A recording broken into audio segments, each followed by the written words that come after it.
All right, so we have our first question here.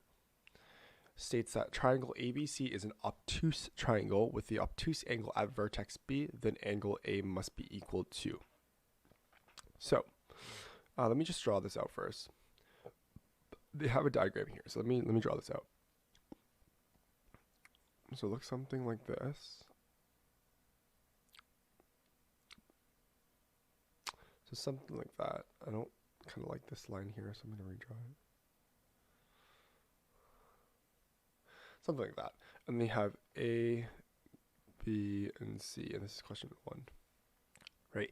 And we know that vertex B here, so B here is an obtuse angle. So angle B is an obtuse triangle.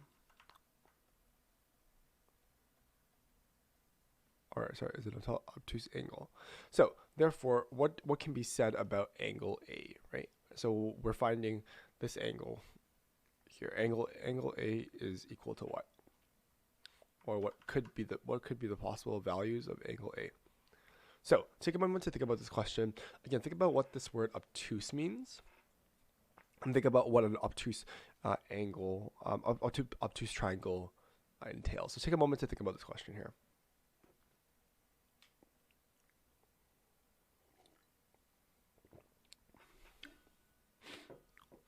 So let me give you a couple hints here. So obtuse angles have an obtuse triangle has an obtuse angle. So what does an obtuse angle mean? So obtuse angles means that it means that it's greater than 90 degrees or between 90 and 180. So angles are between 90 and 180 degrees. So that's what makes an obtuse angle here. So knowing that my obtuse angle lies between 90 and 180, therefore I can assume that if you recall your sum of interior angles of a triangle, so sum of interior angles in triangle, so this also equals 180 degrees, right?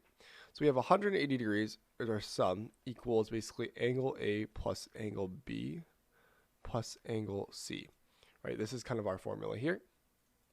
We know the angle B is anywhere between 90 and 180. So let's say, let me algebraically move angle B to the other side here. So it's 180 degrees minus angle B equals angle A plus angle C, right? And if we know this here is between 90 and 180, let's just assume that this angle here is 91, because it can't be 90 because it could be a right angle. So it's anywhere from 90 to basically 180 here. So in this case, this value is going to go basically below 90. So I'm going to say this will have to be below 90. And I'm going to do an inequality here, assuming that angle A, so this would equal, so angle A plus angle C has to be less than 90 degrees here. So this is 90 degrees, sorry, not 90 degrees here. So angle A plus angle C has to be less than 90. Therefore, what we can kind of conclude about this question is that angle A and angle C are both acute angles. So angle A and angle C are acute angles, meaning that angle A is less than 90 degrees. So it has to be less than 90 degrees for this to happen, or basically between 0 and 90. Let me rewrite this. So between 0 and 90 degrees. So that's kind of what we can conclude about this triangle. We aren't given any more information about this triangle other than that B is an obtuse angle, which means A and C have to be acute angles. Remember, acute angles have to be less than 90 degrees. So this here is my correct answer, or this here is my answer I got here. Angle A and angle C are acute angles, therefore has to be between 0 and 90 here. So they got the solution here as well. Angle A must be an acute angle, that's correct. So they drew out an obtuse triangle here. Since we have angle B as an obtuse angle, therefore it must be greater than 90 degrees. That's good. So that's what I had here. It has to be greater than 90 degrees. As we know, the sum of all triangles is equal to 180 degrees. Therefore, angle A plus angle B plus angle C equals 180. That's good. This implies that angle A plus angle C equals 180 degrees minus angle B. So this gives us angle A plus angle C has to be less than 90 degrees. So this here is our equation here. Oh, so shoot.